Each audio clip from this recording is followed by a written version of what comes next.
Hola, buenos días. Bienvenidos a un nuevo capítulo y capítulo final de Con Memoria. Mi nombre es Pablo Rivas y para este capítulo estaremos nuevamente con Guillermo González, nuestro historiador favorito, que hace tanto tiempo que no nos juntábamos. Pues Guillermo, ¿cómo estás?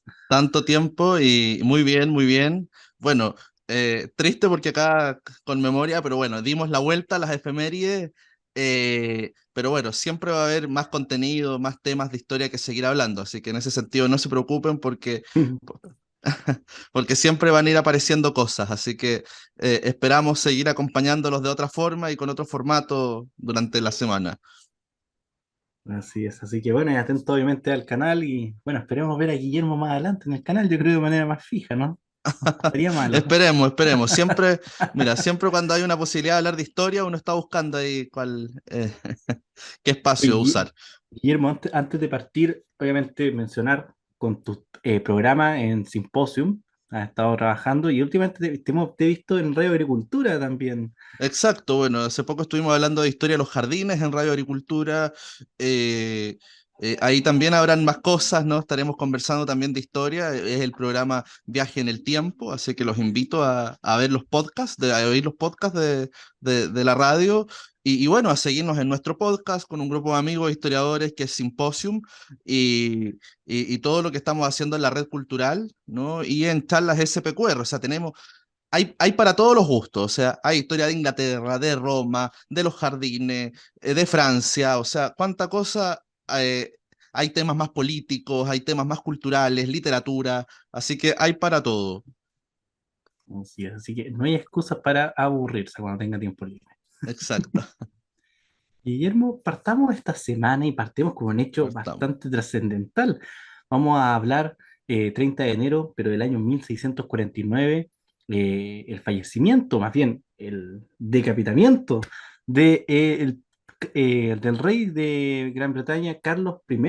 Esto dentro de una Guerra acusación sí. por traición. Exacto, es tremendo, de hecho es uno de los hechos que menos nos suenan, ¿no? Está eclipsado por la muerte de un rey en Francia, ¿no? En la Revolución Francesa, naturalmente, pero antes de Luis XVI, ¿cómo se llama? Habían habido casos, ¿no? Muy similares, y el caso más notorio es Inglaterra. Eh, Hay un rey decapitado, acusado por traición. De hecho, a los que mataron a Luis XVI en Francia los llamaron Cromwell, ¿no? Al igual que Cromwell, que Oliver Cromwell, ¿no? Quien había de alguna manera dirigido, ¿no? la maquinaria de poder contra el rey Carlos en Inglaterra. ¿No? En realidad es una muerte bien terrible que se hace en el marco de una guerra civil, pero no solo una guerra civil política, sino que estamos hablando del siglo XVII, es decir, prácticamente un siglo antes, incluso más, de la Revolución Francesa.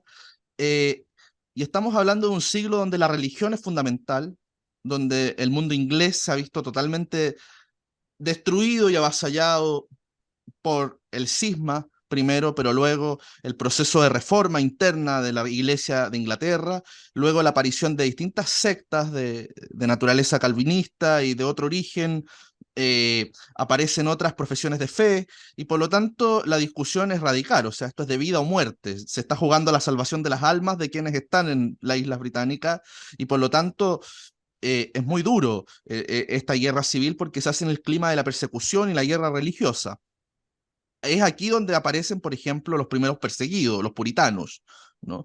Ramas, ¿no? extremas de ciertas líneas calvinistas, ¿no? Que tienen que escapar, ¿no? Y escapan a las costas de Norteamérica, coincidentemente, ¿no? La guerra civil coincide con una de las épocas de mayor expansión de Norteamérica en este momento. Eh, el rey Carlos no siempre tuvo acusaciones de ser monárquico en extremo, ¿no? Avasallar el parlamento y también ser católico, ¿no? Se le acusaba no se le acusaba de católico, se le acusaba de papista en ese momento, ¿no? Que tendría relaciones o intentos de reconciliación con Roma, ¿no? Lo que hacía que con sus súbditos protestantes no tuviera ninguna relación posible. Eso llevó a ciertos extremos, la guerra civil, la expulsión y el exilio de distintos nobles que podían haber apoyado la causa del rey, ocasionaron que el rey quedara completamente abandonado, ¿no? En una guerra civil donde él tuvo que ir escapando por distintas partes de Inglaterra mientras iba perdiendo. Y al ser apresado se le acusa de traición contra la Constitución británica, contra el Parlamento, ¿no? Contra la nación. Eh, y es decapitado, ¿no? En un acto totalmente radical, ¿no? En donde Inglaterra va a pasar 10 años prácticamente aislada del mundo, ¿no? En un proyecto distinto al resto de Europa y frente a la indignación de Europa en general, ¿no? Es decir, va a ser una cosa realmente radical, que luego va a motivar el proceso que vino, ¿no? Que es tan importante para la modernidad, que es la restauración inglesa, ¿no? El hijo de Carlos, Carlos II, cuando restaure la monarquía, lo va a hacer con mucha fuerza, ¿no? Y va a imponer los símbolos reales en todas partes, va a imponer los símbolos del poder monárquico en todas partes. Cuando uno recorre Inglaterra, uno ve castillos, palacios, símbolos, estatuas, esculturas, ¿no? Frisos, en mampostería, distintos detalles, escudos, ¿no? Que de alguna manera nos recuerdan, y eran en la época para eso, ¿no? Para recordarle al pueblo quién mandaba, el rey, y que esto no iba a volver a suceder. Eran hombres muy fuertes, ¿no? Que restauraron el poder monárquico. No por nada construyeron la gran catedral de Saint Paul, ¿no? Esa cúpula que está en Londres, que es prácticamente una Roma, ¿no? Una especie de San Pedro en Londres, queriendo decir, mira, el rey va a construir una iglesia más grande que todos los campanarios de Londres, ¿no? Porque es el rey, ¿no? De alguna manera es el poder real con mucha fuerza, un poder real que de alguna manera demostró saber reconciliarse con el Parlamento, ¿no? Y establecer una monarquía constitucional muy, muy sana, o sea, una democracia muy, muy sana, muy vigorosa, muy fuerte. No, no por nada todavía nos interesa mucho qué sucede con esa monarquía. Eh, y es un buen ejemplo, ¿no? De una historia muy difícil, como digo, con un rey decapitado de por medio, pero con la capacidad del sistema político de sobrevivir, ¿no? Lo que te demuestra el talento político de alguno. Eh, ya para 1789, 1793, cuando muere el rey en Francia, ¿no? La debilidad política del bando del monárquico ya era demasiada, ¿no? No pudo hacer sobrevivir la monarquía en Francia como sí sobrevivió en Inglaterra. Hay una diferencia muy, muy grande ahí en la que menciona, especialmente comparándola con Francia y cómo Claro, terminó. exacto. Guillermo, pasemos a otro tema, porque vamos a pasar al 31 de enero, pero del año 1797, ya que vamos a recordar el natalicio de un compositor austriaco. Estamos hablando de Franz Peter Schubert y reconocido por su Sinfonía Inconclusa. Exacto, ¿no? Su sinfonía inconcluso, pero también pensamos en los Serenet, ¿no? Pensamos en ese canto al Danubio. Efectivamente era muy austriaco, ¿no? Es un músico que viene a mostrarnos el romanticismo, ¿no? Es un músico que canta como a esos mundos épicos, eh, notables, marcados por la naturaleza, por lugares marcados por la historia, por el tiempo, ¿no? Como si fueran ruinas a las cuales alabar, ¿no? Eso sucede con Austria, con el Danubio, con los bosques, eh, con su Serenet, ¿no? Es realmente conmovedor Schubert, ¿no? A algunos les parece excesivamente empalagoso, a otros les parece excesivamente romántico, ¿no? Yo creo que muestra la mejor cara de esa cultura germánica del sur, ¿no? Que tiene que ver con el cantar, ¿no? La belleza y realmente ese mundo extraordinario, ¿no? Que está, podríamos decir, en el Danubio. Así que Schubert es Guillermo, realmente fantástico en ese sentido. sí, Guillermo, nos vamos a quedar obviamente en el mundo de las artes y vamos a hablar de una escritora que hemos nombrado varias veces aquí en Red Cultural, y estamos Ujú. hablando de Mary Shelley, ya que vamos a recordar de que un 1 de febrero fallecería en el año 1851, autora de Frankenstein, recordemos. Exacto, ¿no? Estamos hablando de una mujer realmente extraordinaria, ¿no? Es contemporánea, ¿no? A todos los románticos y escritores ingleses, ¿no? Lord Byron, el mismo Shelley, ¿no? Ella originalmente era Godwin, eh, eh, y se escapa con este hombre, ¿no? Que es Shelley. Shelley era casado, además, en una situación de escándalo, tienen que pasar afuera, escapa además con la hermana, acompañada, en una situación muy, muy libertina, ¿no? Para la época, para los estándares morales de la época. Estamos hablando de un hombre casado y que luego enviuda y ella puede casarse y adopta el apellido del marido. Es hija de Mary Wollstonecraft, es decir, una de las primeras feministas importantes de Inglaterra, es decir, una mujer que tenía ideas muy avanzadas. Estamos hablando del voto femenino a finales del siglo XVIII, o sea, estamos hablando de ese tipo de cosas. ¿no? Ella se cría en ese ambiente, su padre es un anarquista utópico, un hombre que sueña con crear utopías, ¿no? Donde vivan las comunidades libres de toda jerarquía y poder, o sea, es una mujer que crece estimulada por esas ideas, pero para 1818 y para el círculo que ella frecuenta, ¿no? Se dice que jugando en una casa de veraneo en Suiza con Lord Byron y todos estos románticos que además jugaban a las escondidas, ¿no? Mientras se contaban historias de terror, mientras habían truenos y relámpagos en una tormenta afuera, a ella es que se le ocurre el moderno Prometeo o Frankenstein, ¿no? Y con esto inaugura la ciencia ficción, ¿no? Inaugura la discusión, ¿no? Y la teorización literaria acerca de los límites del hombre, ¿no? Así lo vamos a conocer con Isaac Asimov y cuantos otros grandes de la ciencia ficción, Wells, ¿no? Cuánta generación, ¿no? De gente que está discutiendo acerca de los límites de la humanidad.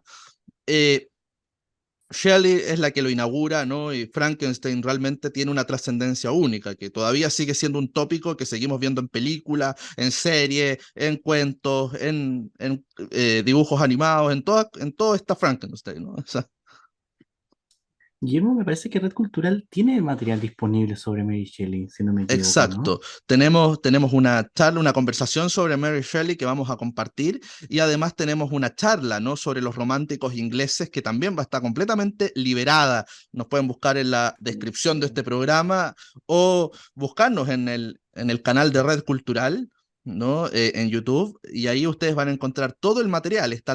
Hay clases completas, ¿no? De hora y media, 2 horas, 3 horas, incluso algunos ciclos que están completamente liberados. Hay ciclos completos de varias clases, así que por favor, búsquennos porque está ese Excelente, material para ustedes.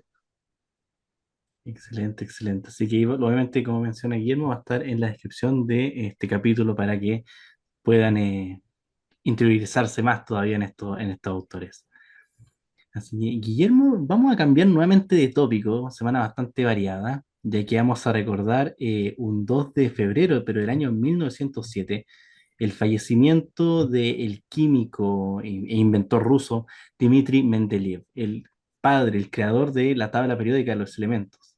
Exacto, estamos frente a un personaje bastante curioso, ¿no? Que viene como de una Rusia profunda, un hombre así, es una especie además como de Rasputín. No, es muy mala la comparación, digo por vista, ¿no? Porque es una especie de Claro, monje la ruso, apariencia. claro, es una especie de monje ruso, criado con 17 hermanos, un hombre que empieza a hacer su carrera, ¿no? Y siendo rápidamente un genio y un prodigio, ¿no? Es un hombre que empieza a descubrir distintos elementos, empieza a organizar y a sistematizar aquello, crea la famosa tabla periódica, ¿no? Yo creo que más que alguno estudió eh, los conceptos de Mendeleev, ¿no? Es como un personaje que aparece mucho en química, además que es pionero, ¿no? En la refinación de petróleo, ¿no? Y de alguna manera uno de los elementos claves para el despegue ruso a finales y comienzos del siglo XX, así que era un personaje muy, muy notable en la industria química, es de esos hombres que dan saltos materiales importantes, ¿no? En cuanto al desarrollo. Hace una comparación con Rasputin, solamente refiriéndose obviamente a la apariencia, pero además de la química, sino también fue asesor del ministro de Hacienda de Rusia. Igual O estuvo sea, incursionando en otra área fuera de lo que eh, sería la química. bueno, es que era un hombre, podríamos decir, totalmente comprometido con el desarrollo material y tecnológico de Rusia y por lo tanto va a ser asesor del ministerio, efectivamente, porque también estaba muy interesado en los campos petroleros y en la industria modernizadora que estaba teniendo Rusia hacia el sur, ¿no? El Cáucaso, ¿no? Que fue fundamental, ¿no? Es de las pocas zonas industrializadas de la Rusia antes de la revolución, ¿no? Bueno, Mendeleev es una figura clave, ¿no? En esa industrialización rusa. Y que de hecho dijo de que obviamente el petróleo iba a ser el material que iba a proporcionar avance y la acertó, Bueno, tenía, no se equivocó. estaba apostando, ¿no? Guillermo, pasemos al 3 de febrero, pero del año 1468, y vamos a recordar el fallecimiento de Johannes Gutenberg, quien es Johannes Gutenberg es considerado el padre de la imprenta. Dios Exacto. mío, algo tan Mira, sencillo como la imprenta, entre Exacto. comillas, Sí. todo lo que conllevó. Es curioso, ¿no? Es prácticamente y para muchos historiadores el momento clave de la humanidad, es decir, es uno de los grandes motores de la modernidad, es decir, la reforma no hubiera sido posible sin la imprenta, el poder monárquico no lo hubiera sido posible, la difusión del poder monárquico, es decir, es una cosa realmente increíble, el Estado moderno nace a la luz de la imprenta, a los escritos. Gutenberg es un hombre que nace en Maguncia, y realmente no inventó la imprenta, de hecho se conocía en las prensas, ¿no? Esto es una cosa mucho más antigua, que se ha datado incluso en el Oriente, en China, ya se conocía, lo que desde muy antiguo, lo que sí conocemos nuevo son los tipos móviles, es decir, la imprenta, al momento que uno levanta la prensa y uno organiza los tipos móviles rápidamente para ir generando, ¿no?, impresiones, ¿no?, que sean mucho más rápidas que una silografía, que era lo típico en esto, o moldes o Uh, verdaderas estampas, claro. ¿no?, que existían en metal o en madera en este momento, ¿no? Aquí tenemos realmente una máquina que es capaz de articular un texto rápidamente y que se puede imprimir varias veces, o sea, con una facilidad tremenda, eh, ¿no?, cortando pliegos e imprimiendo. Este es un hombre que nace en Maguncia, es decir, en el mundo, podríamos decir, occidental de Alemania. Es un hombre que, que de alguna manera está en contacto con la mayor, podríamos decir, difusión de libros, ¿no?, de Europa. Ahí es una zona muy clave, ¿no? Están los grandes reinos centrales de Europa, en donde los libros se distribuyen en una lengua común todavía medieval, que es el latín. Eh, los grandes libros de conocimiento están ahí, las Biblias, ¿no? Las Biblias de Gutenberg se consideran las óperas Uh, primas, ¿no?, de la imprenta, son los incunables, ¿no? Este concepto de los primeros, ¿no? Los primeros libros impresos en la historia de la humanidad, en Occidente al menos, ¿no? Son las Biblias de Gutenberg. Así que es realmente un personaje notable que va a acelerar como nunca la historia de Centro Europa y de Alemania. O sea, como te decía, la reforma, un Lutero solamente pudo existir a la luz de los impresos. O sea, las ideas de alguien como Lutero solamente se podían haber difundido con la fuerza que la imprenta lo hizo. así es, por eso un personaje, un invento tan importante. Guillermo, Exacto. pasemos a nuestra penúltima efeméride bueno, entrando ya el día sábado, 4 de febrero, y ya yo creo que están viendo aquí la foto que está apareciendo en el video. 4 de febrero del año 1945. Roosevelt, Churchill y Stalin se reúnen No, en Yalta. es No, realmente una no. foto notable, ¿no? Porque uno dice, bueno, ¿cuántos poderosos estaban ahí? ¿Qué habrán discutido, no? Realmente lo que yo he averiguado y he sabido sobre estas conferencias, Yalta es la primera, ¿no?, que se hace dentro, podríamos decir, o en las fronteras del mundo soviético. Ay, perdón. Espera, Ah, sí, así que la dale nomás. alergia del verano. eh, en el mundo soviético, ¿no? Estamos hablando de aliados que no son aliados muy cómodos y que no se conocen mucho y que tienen que reunirse, ¿no? Hay que imaginarse a Winston Churchill reuniéndose con Stalin, ¿no? Roosevelt, que trataba de buscar la conciliación entre los miembros, pero es un hecho fundamental porque de alguna manera los aliados se están preparando para vencer en la guerra y comprenden que vencer una guerra de la escala y la fuerza mecánica de la Segunda Guerra Mundial no significa ahora un tratado de paz entre diplomáticos de Europa, sino que implica ahora reorganizar el mundo completo, ¿no? Eso es lo que implica. Implica de alguna manera marcar el destino de Europa, ¿no? Marcar también los intereses claros entre las potencias, ¿no? Potencias como Estados Unidos y la Unión Soviética, ¿no? Y eso está muy, muy claro. Los intereses, además, imperialistas de ambos bandos están muy evidente dado, ¿no? O sea, el que Stalin esté dispuesto a juntarse con los aliados es porque Stalin de alguna manera está construyendo su imperio, ¿no? Y los aliados están interesados también en marcar muy bien sus órbitas de influencia en Europa, ahora sí.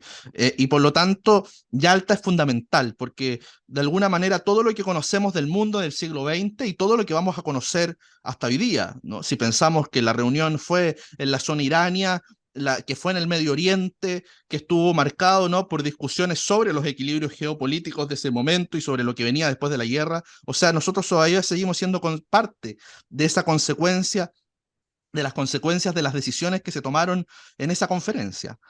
Es realmente increíble, ¿no? Y fue con tres grandes titanes, si uno piensa, ¿no? Roosevelt, Churchill y Stalin, y que bueno, y que faltó otro representante que estuvo muy sentido por no estar, ¿no? Que fue el general de Gaulle, ¿no? En representación de la Francia libre, ¿no? Pero bueno, claramente Yalta ahí estaba mostrando su verdadero interés. Esto era una discusión entre titanes, ¿no? Entre personas que tenían capacidad de decidir, ¿no? Que estaban prácticamente decidiendo el destino del mundo con sus ejércitos.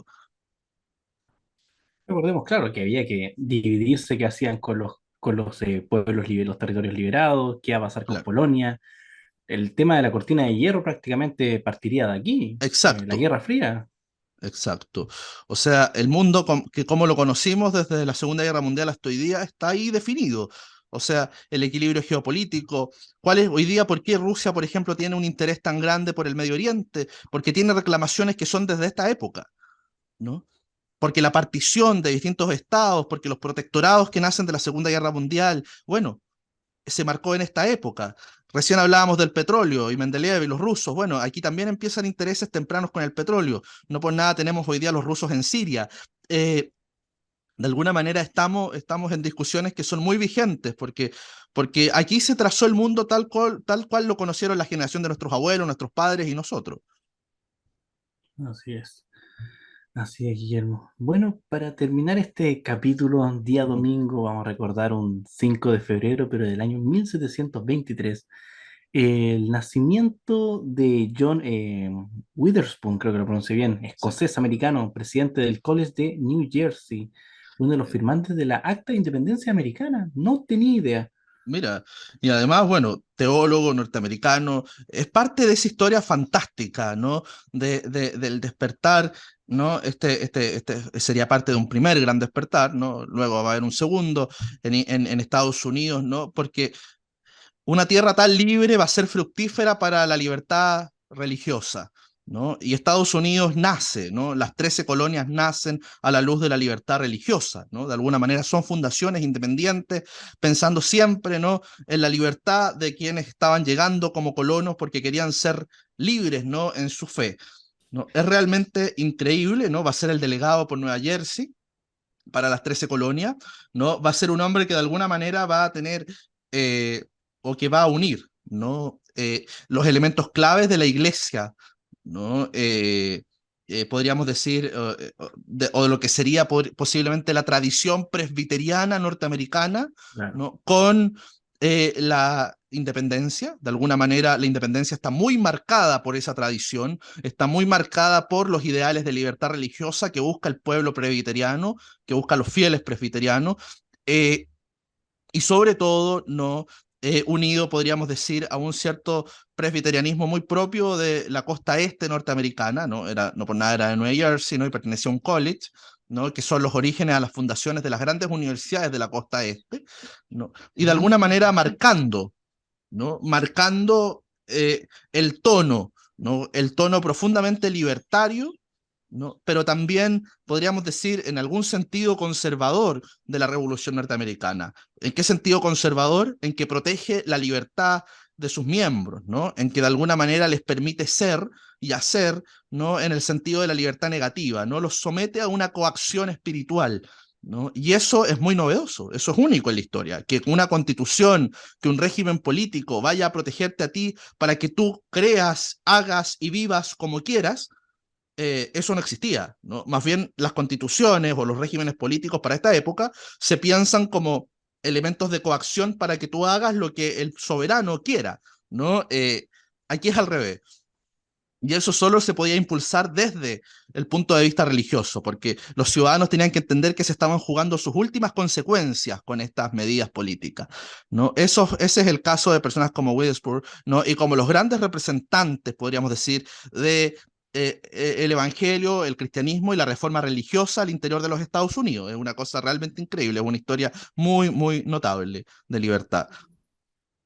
Así es. Y para ampliar un poco ese tema, Red Cultural tiene un curso on demand disponible de la historia de Estados Unidos. Exacto, tenemos un curso on demand y además en nuestro, que ustedes lo pueden contratar, comprar, ¿no? Y tienen el curso de varias sesiones, que es una historia larga, ¿no? De los Estados Unidos, desde sus orígenes, de las 13 colonias hasta el siglo XX, pero también pueden encontrar en nuestro YouTube de Red Cultural, el canal, ¿no?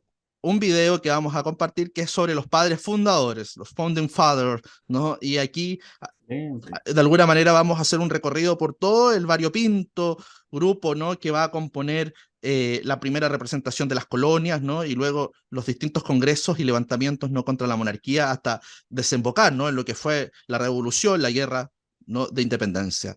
Así que están muy, muy invitadísimos a ver todo el contenido liberado que tenemos para compartirles. Así es, Guillermo. Así que ahí vamos a estar dejando la descripción de este capítulo. Y bueno, Guillermo, como había Bueno, anunciado al inicio, este sería exacto, nuestro último capítulo de Conmemoria. Agradecer obviamente a la gente que siempre nos siguió, que nos dio exacto. comentarios, que nos dio críticas también, al No, espacio que nos dio el canal, a los dos para poder exacto.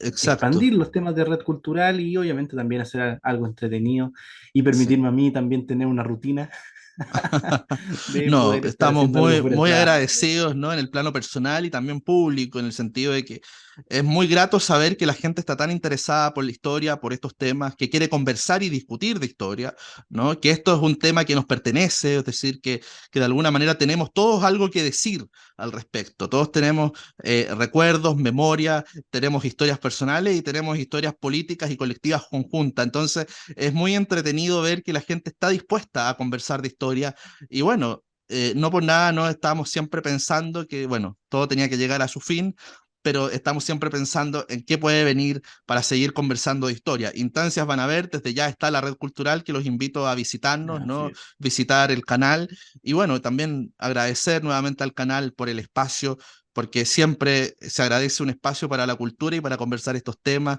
Y bueno, y agradecerte a ti, Pablo, por dirigir con No, mucha paciencia semana a semana este programa.